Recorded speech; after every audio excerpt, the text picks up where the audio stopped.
Yo, for my coffee drinkers out there, have you guys ever had any of these? This is called Death Wish Coffee. And I bought a box of these little Keurig cups from Walmart like a couple of months ago. And I've only had like 3 because I've been too scared to drink these. Because on the box it says the strongest coffee in the world. And at first I thought it was just some BS marketing scheme because like everybody says that about their own product. But I looked it up on their website and apparently one of these has like 400 milligrams of caffeine. To put that into perspective, the little standard size Red Bulls, the little small cans, has about 80 milligrams of caffeine. So I guess this has like 4.5 Red Bulls.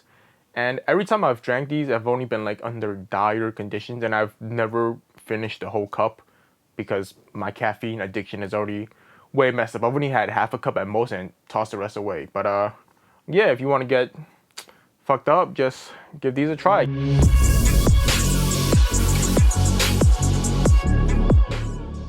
Yo, what's good, you guys? It's your boy Bok Choy again. Somebody call me Bok Choy in the comments, and I guess I'll just roll with it now. I think I've had enough time to play with it, so this is gonna be my Unitronic Stage 2 tune review for the MK7 GTI, and also like 40% Stage 1 Plus review, because if you saw in my last video, my downpipe broke, so now my car is back to Stage 1 Plus. But you know, I did have a good amount of playtime with Stage 2 before it did break. Before I get to all the good stuff, hopefully this is even better stuff.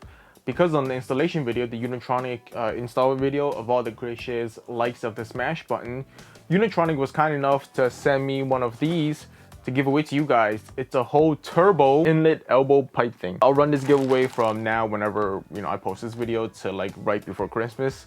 And hopefully I'll get this in the hands of the winner before Christmas or on Christmas.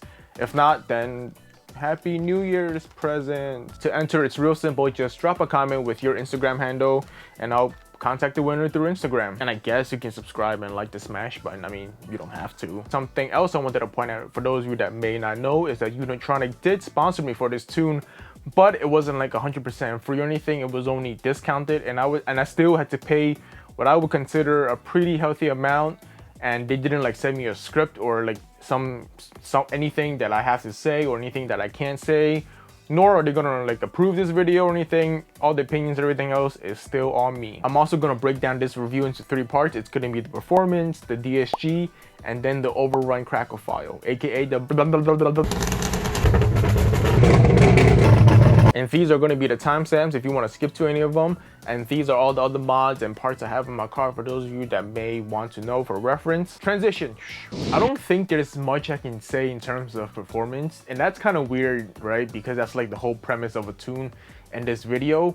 But the reason is because I feel like it's something you just have to feel rather than me trying to describe in words over a screen. Obviously, it's going to be a lot faster than stock, right? And also faster than JB4.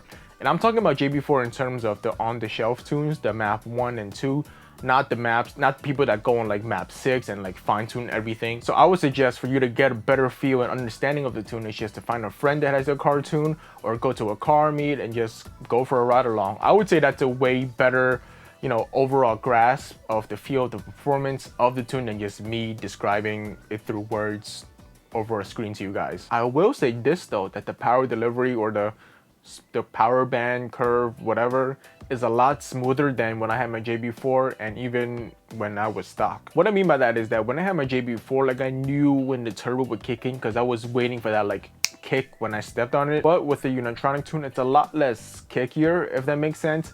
It's less of a just, you know, push you back in your chair like an instant kick. It's more of like a gradual, smooth power increase, and it's a lot, what I would say, a lot smoother.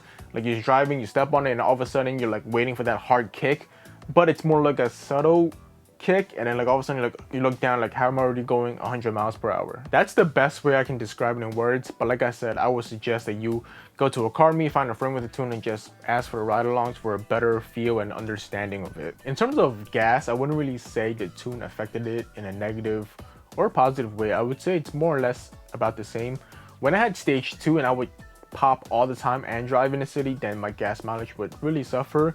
Like normally I may get 18 in the city and I end up getting 16 because of all the pops and crackles. But if I drove on like the highway with like a continuous 50 miles per hour or 60, or even a mix of traffic and slows and goes, it would still be pretty decent. And this is, you know, more or less what I would normally get on the stock tune anyways. I would say the biggest change and for the better too, is the DSG tune. I honestly hated the way the DSG acted on the stock tune.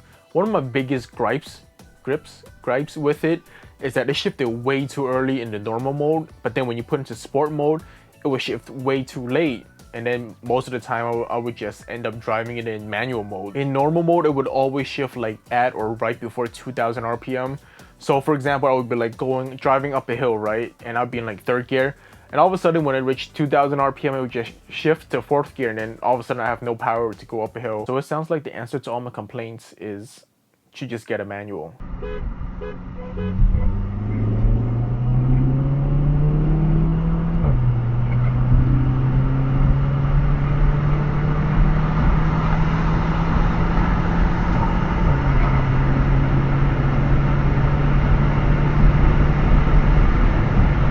But now with the DSG tune, it's like a million times better.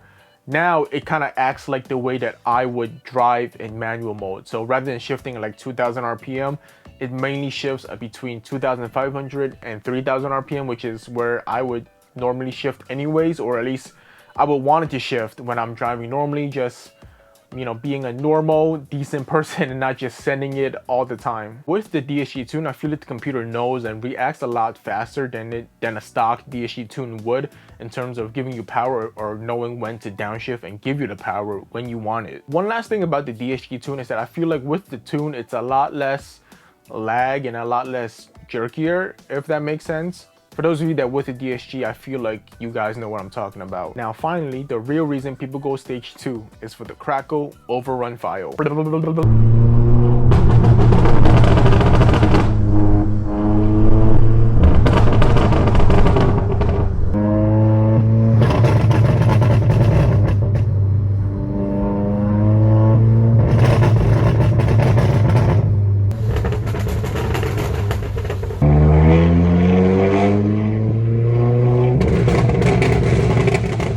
those of you that are wondering, as I was, like, is this bad for my car? Is the crackle gonna break my car over a long-term period?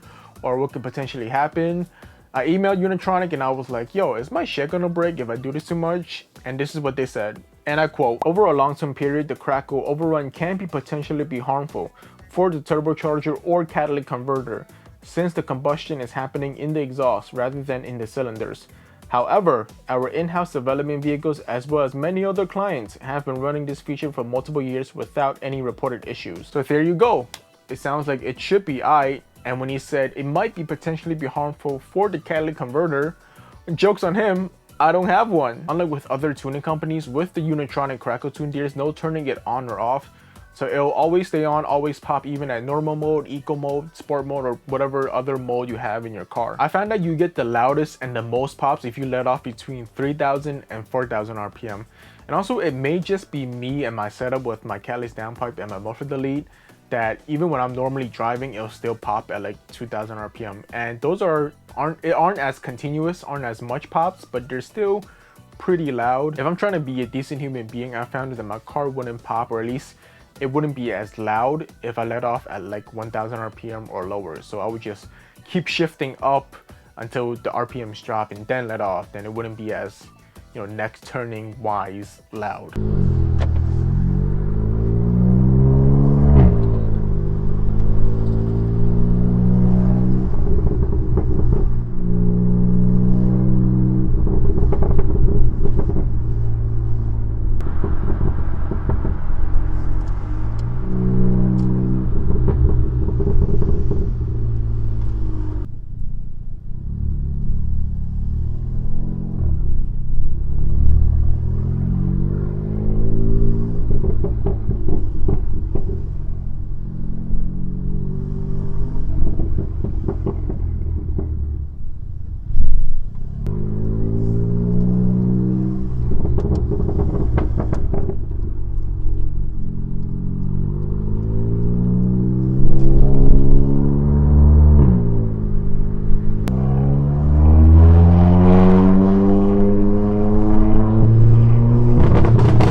that about wraps up this review. That's all I have to say about it. If you have any questions, I mean, leave them in the comments below and I'll try my best to answer them. In fact, Unitronic will probably be in the comments answering questions as well. And to the people that have entered to win this turbo elbow pipe thing, good luck to you, and like the smash button, and catch you guys in the next one.